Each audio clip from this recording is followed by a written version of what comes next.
All right, traders, watch this video for Wednesday, February 6th. And it's pretty impressive. This big sell-off in the SPY over the past, what is it, like been 4, 5, 6 weeks that it's come to finally get back up to the 200-day. I didn't realize the market's been so strong that I was kind of shocked today to realize that it's just now working its way back up to the 200-day. I don't know what you're supposed to do with that. It's just kind of, I thought it was interesting. Here's what I'm watching for tomorrow. AMRS. Huge breakout today and closed fairly strong. So I definitely think that one's worth watching tomorrow. Maybe a red to green or something like that. TMSR. I don't know. Recent ripper. Then it came back down. And then today actually had a nice intraday range from 410 to 647. Closing below the middle of its range though. So it's kind of on my radar, but I don't love it. I'm going to watch it. Roku had this big breakout yesterday on massive volume. Gave back some of it today. I think it could catch a bid again. Here's the opening 5-minute candle. So it gapped up a little bit, took off, and then kind of just bled sideways. So there's no real inflection point on this chart or anything like that. But what I'd like to see is an afternoon breakout. I think Roku could just get ripping again. It's been so strong. EOLS had the gap up yesterday and then today just ripped. For those of you that couldn't make it to chat today, you're gonna hate to see this. Sliding this over. Stole this from Wayne.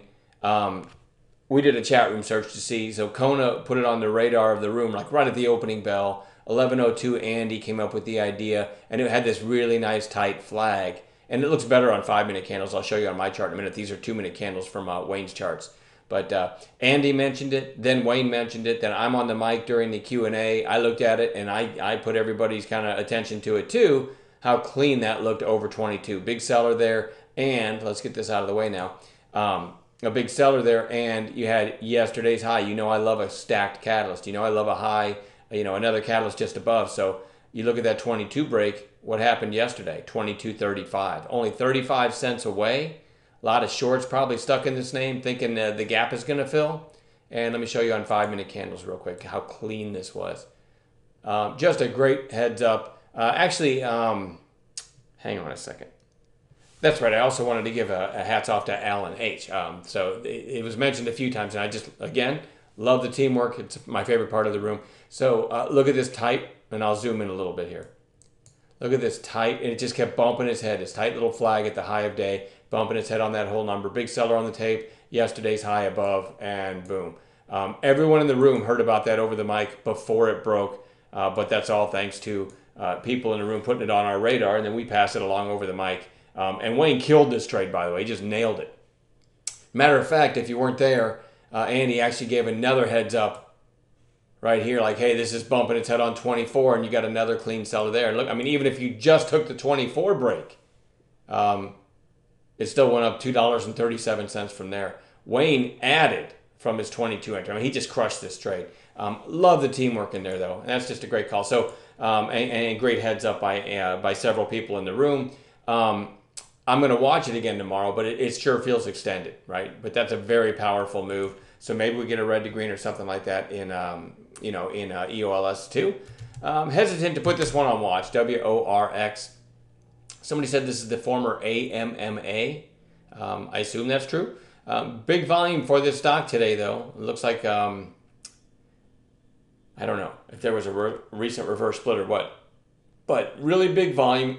It's worth noting that on 2 million shares, this thing went from 4 to 11.39 before settling in at 7.18. So that alone should show you how whippy this thing is.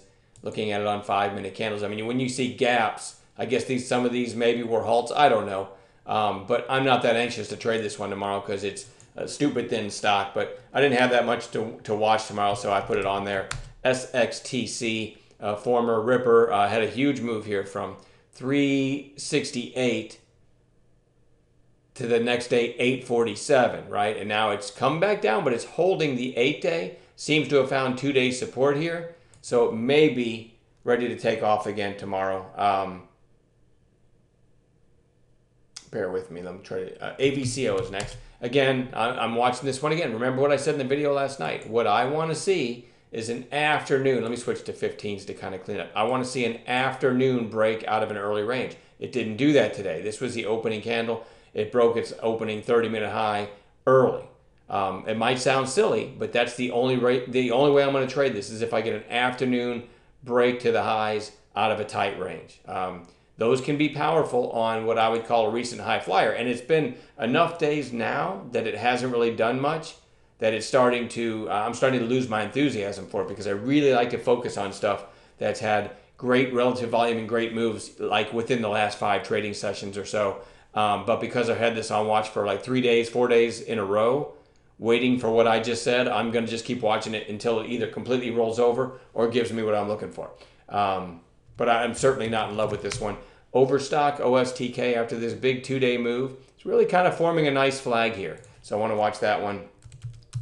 TRVN, decent little volume spike today, closing near the highs. There was a big seller on the tape at 140. It topped out at 140. So I like this over 140 tomorrow if it gets there. And if it looks clean on intraday and on level 2 and all that, I like it over 140 because you've got 1, 2 catalysts, potential catalysts on the chart above, and then maybe it gets up into this gap. You can also kind of blur your own vision, squint your eyes, and picture a big, what is it called? An inverse head and shoulder, right? Shoulder, head, shoulder. And you got this island. So it's worth watching, but I'm certainly not in love with it. RKDA, nice little breakout of a tight, 2-week range or so, and closed pretty strong. It's worth noting, this little volume spike still wasn't even 400,000 shares. So it's a lower volume stock. And then Snap, SNAP, as I'm talking, and it's 4:44 Eastern, it's trading at 8:35, so it's gapping up on earnings and after hours, so potential gap play tomorrow. And that's it. I'll add pre-market gappers. Well, we'll work together and find some pre-market gappers in the morning to trade as well as this list.